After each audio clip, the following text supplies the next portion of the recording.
Hello everyone, welcome back to our channel. मी Priyanka global online मराठीवर आपल्या सगळ्यांचं स्वागत करते. आज आपण बघणार आहे वैदिक संस्कृती यावर MCQ क्लास.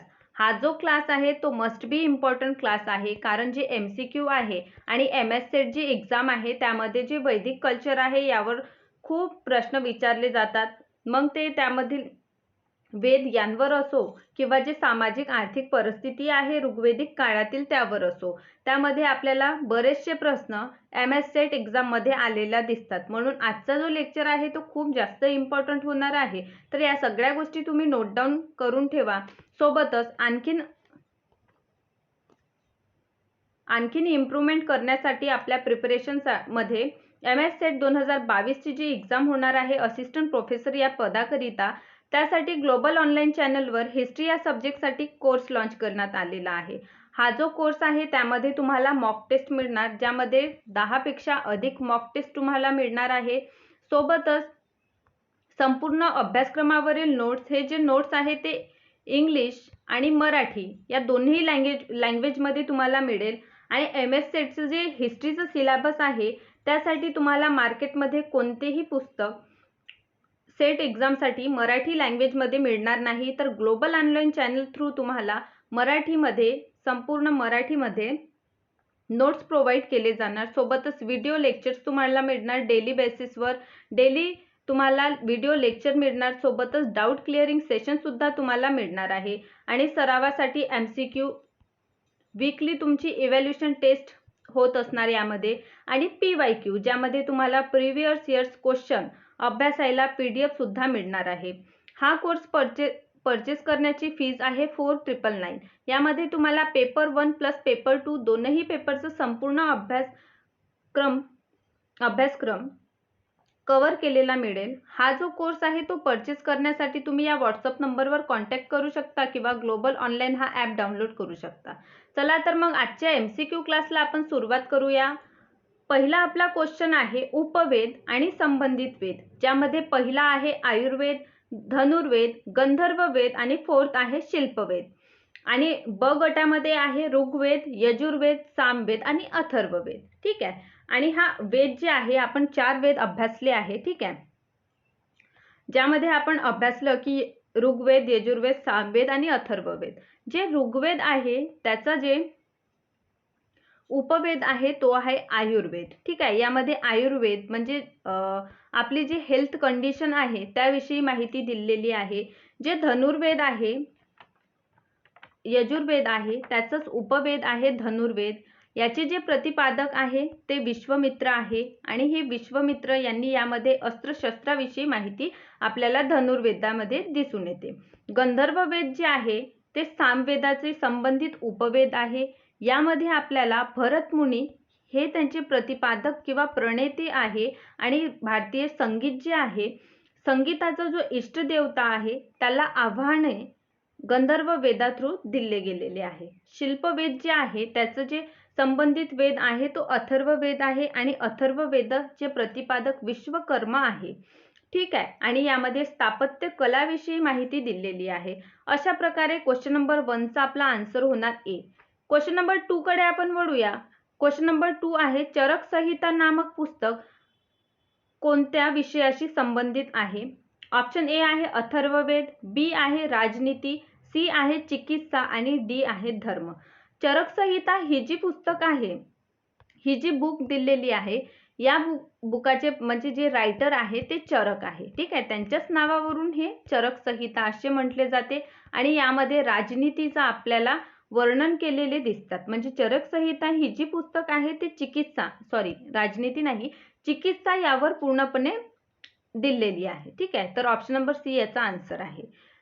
क्वेश्चन नंबर 3 कडे आपण जाऊया, ज्यामध्ये गट अ आणि गट ब दिलेला आहे. गट अ मध्ये आहे वेद, ज्यामध्ये ऋग्वेद, यजुर्वेद, सामवेद आणि अथर्ववेद दिलेले आहे. तर गट ब मध्ये आपल्याला त्याचे योगकर्ता म्हणजे त्यांचे उच्चारण करणाऱ्याविषयी माहिती दिलेली आहे. ज्यामध्ये पहिला आहे होता किंवा होतृ, दुसरा आहे अध्वर्यू, तिसरा आहे उद्गाता आणि फोर्थ आहे ब्रह्मा. ठीक आहे. आपण ऋग्वेद अभ्यासले आहे, त्यामध्ये आपण पाहिलं की ऋग्वेदाचे जे उच्चारण करणारा आहे त्याला होता किंवा होतृ असे संबोधले जातात. यजुर्वेदाच्या मंत्रांचे उच्चारण करणाऱ्यांना अथर्वण म्हणतात. सामवेद आपण पाहिलं की भारतीय संगीताचा जे उगम आहे तो सामवेदातून झालेला आहे आणि सारेगम पधनिसा हे जे 7 स्वराची उत्पत्ती आपल्याला सामवेदात दिसते. म्हणूनच आपण सामवेदाला भारतीय संगीताचा जनक किंवा उगमस्थान तेथून झाला असं म्हणतो. याचे जे उच्चारण करता आहे त्याला उद्गाता म्हणतात. अथर्ववेद जे आहे त्यामध्ये जे उच्चारण करतात अथर्ववेदातील मंत्रांचे त्यांना ब्रह्मा असे संबोधतात. अशा प्रकारे आपलं क्वेश्चन नंबर 3 चा आन्सर आहे ए. नेक्स्ट क्वेश्चन कडे आपण वळूया. यामध्ये योग दर्शन याचे प्रतिपादक कोण असा प्रश्न आहे. तर योग दर्शन ऑप्शन ए आहे पतंजली, ऑप्शन बी आहे गौतम, ऑप्शन सी आहे जयमिती, ऑप्शन डी आहे शंकराचार्य. ठीक आहे. योग दर्शन जे आहे त्याचे जे प्रतिपादक आहे ते पतंजली आहे. ठीक आहे. तर या क्वेश्चनचा आन्सर काय होणार, तर पतंजली असं यांचा आन्सर आहे. ठीक आहे. दर्शन किती आहे, तर दर्शन 6 आहे. ओके, ते पण आपण डिस्कस करून घेऊया. न्याय दर्शन याला प्रचारित कोणी केला, ठीक आहे. चार्वाक, एक मिनिट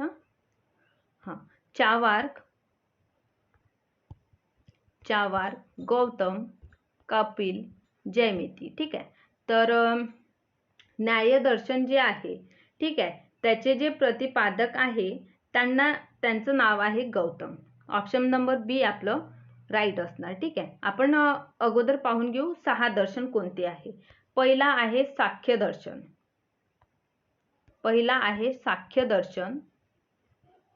साख्य दर्शन याचे जे प्रतिपादक आहे ते कपिल आहे. ठीक आहे, कपिल. ओके. सेकंड जे आहे योग दर्शन. ठीक आहे, योग याचे प्रतिपादक जे आहे ते पतंजली आहे. हे तुम्ही नोट डाऊन केला. यावर्षीचा जे UGC नेटचा जो एक्झाम होता त्यामध्ये हा क्वेश्चन विचारला गेलेला आहे. पतंजली आहे. ओके. तिसरा जे दर्शन आहे तो न्याय दर्शन आहे आणि त्याचे प्रतिपादक जे आहे ते गौतम आहे. ठीक आहे. चौथा आहे वैशेषिक. ठीक आहे, वैशेषिक याचे जे प्रतिपादक आहे ते कनाक आहे. आणि पाचवा आपला आहे मीमांसा, ज्यामध्ये पूर्व मीमांसा याचे जे प्रतिपादक आहे ते जयमिती आहे. कशाचे, तर पूर्व मीमांसा याचे प्रतिपादक आहे जयमिती.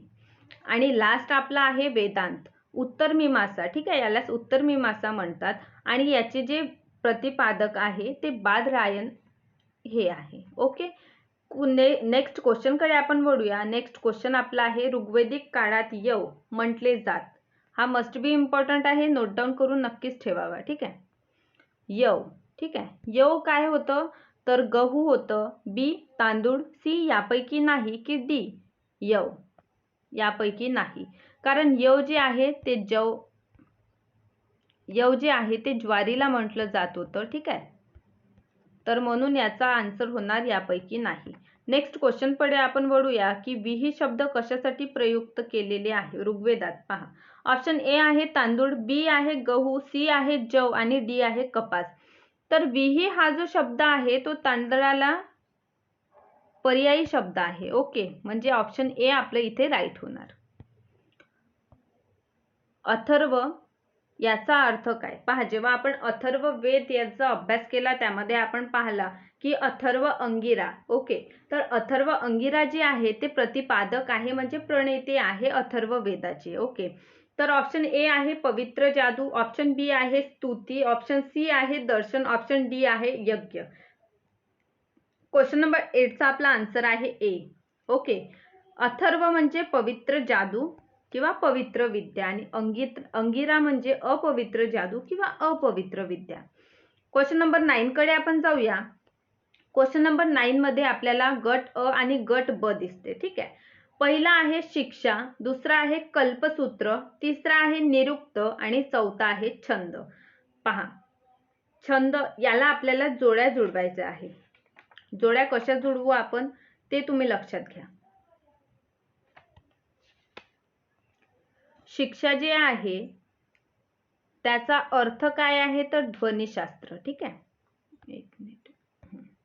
शिक्षा जे आहे त्याचं जे अर्थ आहे ध्वनिशास्त्र असा होतो. ठीक आहे. आणि जे कल्पसूत्र आहे छंद जे आहे ते छंदशास्त्र. ओके, हे तर दोन खूपच इजी आहे. तर आपलं राहिलं निरुक्त. आता निरुक्त म्हणजे काय, तर शब्दांची उत्पत्ती. ठीक आहे. तर शब्दाची उत्पत्ती कशी झाली याविषयी निरुक्त यामध्ये दिलेलं आहे. आणि लास्ट आपलं जे ऑप्शन उरलं आहे, एक मिनिट पहा. फर्स्ट आपलं कोणतं दिलेलं आहे, तर फर्स्ट आहे शिक्षा. शिक्षा म्हणजे काय, तर ध्वनिशास्त्र. ओके, म्हणजे पहिल्याचं फर्स्टच झाला.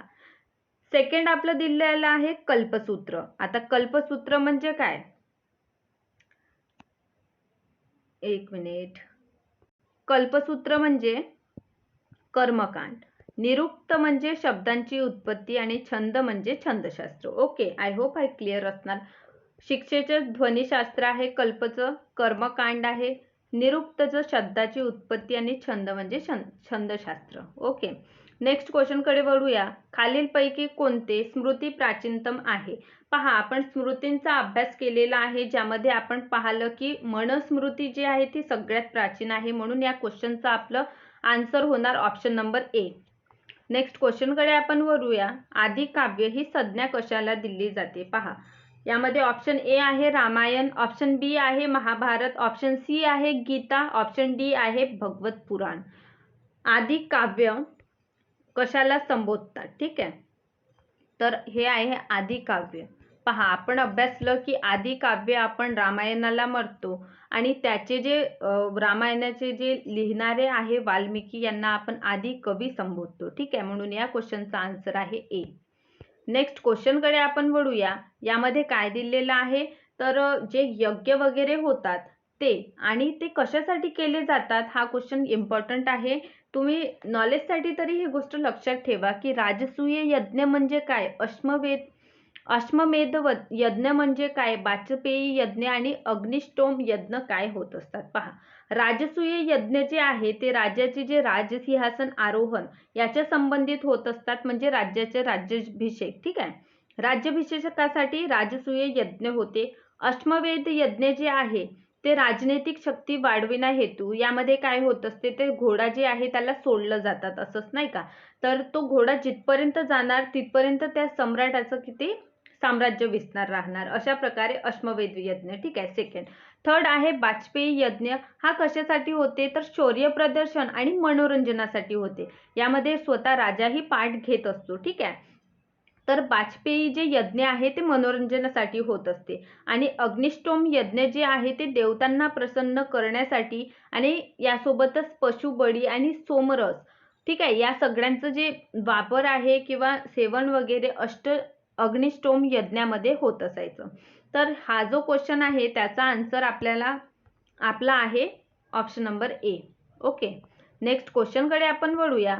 संस्काराची एकूण संख्या किती आहे. ठीक आहे, आपण संस्कार पाहणार, ज्यामध्ये आपण याचं ऑप्शन आहे 14, 15, 16, 18. पहा, संस्कार किती आहे, तर 16 संस्कार आहे. ठीक आहे, जन्मापासून मरणापर्यंत एकूण किती संस्कार आहे, तर जन्मापासून मरणापर्यंत एकूण 16 संस्कार आपल्याला दिसून येतात. थोडा 16 संस्कारही आपण डिस्कस करून घेऊया. पहिला जो संस्कार आहे तो गर्भधारण आहे. ठीक आहे, गर्भधारण. ठीक आहे, आणि सेकंड जे आहे ते पुंसवण आहे. पुंसवण म्हणजे काय, तर गर्भाची रक्षा किंवा पुत्र प्राप्तीसाठी. तिसरा आहे सीमांतोनयन. सीमांतोनयन हा जो संस्कार आहे ते गर्भवती स्त्रीचे मानसिक वृद्धी म्हणजे मानसिक विकास. ठीक आहे, यासाठी होत असतो सीमांतोनयन. जातकर्म हा जो शिशु उत्पन्न झाल्यानंतर जे वडील आहे मुलाचे किंवा मुलीचे त्याच्याद्वारे आशीर्वाद देण्यासाठी शहद नाही का ते चाटायला आपण देतो, तर त्या संस्काराला काय म्हणतात, तर त्याला जातकर्म असे म्हणतात. ठीक आहे, फोर्थ आपला काय आहे, जातकर्म. म्हणजे यामध्ये शहदची चाटणी लहान मुलांना दिली जाते. नेक्स्ट आपण पाहूया नामकरण. ठीक आहे, पहा, आपल्याकडे आत्या मुलाची ज्या मुलाची जे बाळ होते त्याची आत्या नामकरण वगैरे करत असते, ठीक आहे. तर 5वा जो संस्कार आहे तो नामकरण आहे. त्यानंतरचा निष्क्रमण आहे. निष्क्रमण म्हणजे काय, तर जे लहान मुलगा असते त्याला घराच्या बाहेर आणलं जाते. तर कशासाठी, तर आकाश वगैरे दाखवण्यासाठी नाही का. तर निष्क्रमण हा संस्कार 6वा आहे. नंतर आहे अन्नप्राशन, म्हणजे पहिल्यांदा मुलांना अन्न त्यामध्ये भरवले जाते किंवा चारले जाते असं नाही का. तर अन्नप्राशन. त्यानंतरचा आहे चूडाकर्म म्हणजे केशमुंडन, ठीक आहे. त्यानंतरचा चूडाकर्म. कर्णभेदन म्हणजे कानाची टोचणी करतो आपण ते. आणि विद्यारंभ म्हणजे कसं, त्याच्या शब्दातच अर्थ आहे की गुरुजवळ त्याला सोडले जातात. कशासाठी, तर ज्ञान प्राप्त करण्यासाठी. उपनयन जे आहे ते ब्रह्मचर्याचा प्रारंभ. उपनयन मस्ट बी इम्पॉर्टंट आहे. उपनयन संस्कार जे आहे ते कशासाठी होत असते, तर उपनयन संस्कार जे आहे त्यामध्ये नाही का ब्रह्मचर्य आश्रमात आपण प्रवेश करत आहोत याची सूचक असते काय, तर उपनयन संस्कार, ठीक आहे. त्याच्यानंतर वेदारंभ म्हणजे वेद वाचण्यासाठी प्रारंभ म्हणजे वेदारंभ संस्कार. नंतर समावर्पण म्हणजे शिक्षा पूर्ण झाली बा, आता आपल्याला कसं आज पण आपण BA म्हणा, MA म्हणा किंवा BCom जे पण डिग्री काय घेतो त्याच्या अगोदर एक सेरेमनी होत असते. तशा प्रकारे समावर्पण सेरेमनी व्हायची. त्यानंतर विवाह व्हायचं. विवाह कधी व्हायचं, तर 25 वर्षामध्ये विवाह होत असायचे, ठीक आहे. त्यानंतर जे त्यानंतरचं जे संस्कार आहे तो वानप्रस्थाश्रम संस्कार आहे, जो 50 वर्षानंतर व्हायचा. आणि शेवटी आहे अंत्येष्टी म्हणजे अंतिम संस्कार. ओके, अशा प्रकारे 16 संस्कार आपल्याला दिसून येतात, ठीक आहे. तर नेक्स्ट क्वेश्चन कडे आपण वळूया की ब्रह्मविवाह. पहा, विवाहाचे 8 प्रकार दिसून येतात, ज्यामध्ये ब्रह्मविवाह, देवविवाह, आर्षविवाह आणि प्रजापती विवाह अशा प्रकारचे आहे. तर ब्रह्मविवाह कशात व्हायचं, तर समान वर्ण जातीमध्ये केला जायचं. कोणता विवाह, तर ब्रह्मविवाह. लक्षात ठेवा, ह्या गोष्टी खूप इम्पॉर्टंट आहे जोडाजुळवासाठी, ठीक आहे. तर ब्रह्मविवाह कशासाठी, तर समान वर्णा या किंवा जातीमध्ये केलं जायचं. देवविवाह पुरोहित यांचा परिश्रम मधून मिळालेल्या कन्यासोबत विवाह केला जायचा, म्हणजे पुरोहितांची म्हणजे जे कन्या असायची तिच्यासोबत. आर्षविवाह. पहा, आर्षविवाह काय असायचं, तर जे कन्या असायची ते मूळ रूपात एक जोडी कपड्यामध्ये किंवा एक गाय बैल चोरून जे विवाह केला जायचं त्याला आर्षविवाह म्हणायचे. प्रजापती विवाह म्हणजे बिना दहेज का विवाह, म्हणजे त्यामध्ये कोणताही प्रकारचा हुंडा घेतला जात नव्हता. तर म्हणून या क्वेश्चनचा आन्सर होणार ए. ओके, नेक्स्ट क्वेश्चन कडे आपण वळूया. ऋग्वेदिक काळात संबंधित मृत भांड संस्कृती खालीलपैकी कोणती होती, ठीक आहे. ऋग्वेदिक काळात मृत भांड संस्कृती कोणती होती. ऑप्शन ए गेरुवा रंग, ऑप्शन बी चित्रित धूसर मृत भांड, ऑप्शन सी ए किंवा बी, ऑप्शन डी आहे यापैकी नाही. तर या क्वेश्चनचा आन्सर आहे ए. ओके, जे ऋग्वेदिक काळ आहे त्यामध्ये जे बर्तन आहे किंवा भांड आहे त्याचा कलर गेरुवा असायचा. ओके, तर नेक्स्ट क्वेश्चन आहे आपला, प्राचीन ऋग्वेदात विवाह संस्कार यांचा वर्णन करणारा विवाह सूक्त कशामध्ये दिलेला आहे, ठीक आहे. तर हा क्वेश्चन जे आहे ना थोडा इथे लिहिण्यामध्ये गडबडी झाली आहे, तर तेवढं तुम्ही अंडरस्टँड करा. ओके, तर प्राचीन काळात नाही का, म्हणजे ऋग्वेदिक समाजात विवाह संस्कार जे आहे ऋग्वेद, ठीक आहे, ऋग्वेद जे आहे त्यामध्ये विवाह संस्कार वर्णन करणारा सूक्त कोणता आहे. ए ऋग्वेद, बी आहे यजुर्वेद, सी आहे सामवेद, डी आहे गृहसूत्र. पहा, जे आपण ऋग्वेदातील 10वा मंडळ पाहिलं, ज्यामध्ये आपण पुरुष सूक्त, विवाह सूक्त आणि नदी सूक्त यांचा अभ्यास केलेला आहे. म्हणजेच या क्वेश्चनचा आन्सर काय होणार, तर ऋग्वेद होणार. क्वेश्चन नंबर 17 कडे आपण वळूया. ऋग्वेद मध्ये हे अंग नसून अघन्य आहे. ओके, तर हे करेक्शन करून घ्या तुम्ही एक, की हा अंग नसून अघन्य आहे, ठीक आहे. ऋग्वेद मध्ये अघन्य शब्दाचा प्रयोग कशासाठी केलेला आहे, तर ऋग्वेद मध्ये अघन्य शब्द ऑप्शन ए आहे ब्राह्मण, ऑप्शन बी आहे गाय, ऑप्शन सी आहे स्त्री, ऑप्शन डी आहे पुरोहित. तर ऋग्वेदामध्ये आपल्याला अघन्य शब्द गायीसाठी वापरलेला दिसून येते. याचा अर्थ होतो की न मारण्यायोग्य. ओके, तर क्वेश्चन नंबर 18 कडे आपण वळूया. खालीलपैकी कोणता मूलतः जल किंवा समुद्र देवता होता. ठीक आहे, म्हणजे जल किंवा समुद्राचा म्हणत आहे. तर ऑप्शन ए आहे इंद्र, ऑप्शन बी आहे वरुण, ऑप्शन सी आहे अश्विन, ऑप्शन डी आहे मित्र. हे ऋग्वेद काळातील जे देवता आहे त्यांच्याबद्दल विचारलेले. या क्वेश्चनचा आन्सर आहे वरुण. ठीक आहे, वरुण देवता जे आहे त्याला जल किंवा समुद्राचा देवता असे म्हटलेले आहे, म्हणून याचा आन्सर आपला होणार वरुण. नेक्स्ट क्वेश्चन कडे आपण वळूया.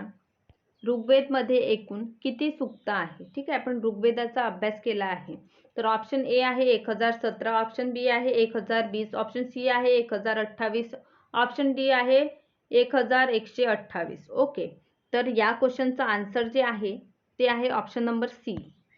ओके, ऋग्वेदामध्ये 1028 सूक्त आहे. ठीक आहे, नेक्स्ट क्वेश्चन कडे आपण वळूया. लास्ट क्वेश्चन आहे हा, ज्यामध्ये दिला आहे सत्यकाम जाबाली यांची कथा आणि तिच्यावर अविवाहित होण्याचे लांछन याला चुनौती किंवा प्रतिउत्तर दिलेचा उल्लेख कुठे दिलेला आहे, कोणत्या उपनिषेधामध्ये दिसून येते. ठीक आहे, ऑप्शन ए आहे प्रश्न उपनिषेध, ऑप्शन बी आहे कंठ उपनिषेध, ऑप्शन सी आहे जाबाली उपनिषेध, ऑप्शन डी आहे छांदोग्य उपनिषेध. तर पहा, सत्यकाम जाबाली यांच्याविषयी वर्णन आपल्याला कोणत्या उपनिषेधामध्ये दिसून येतो.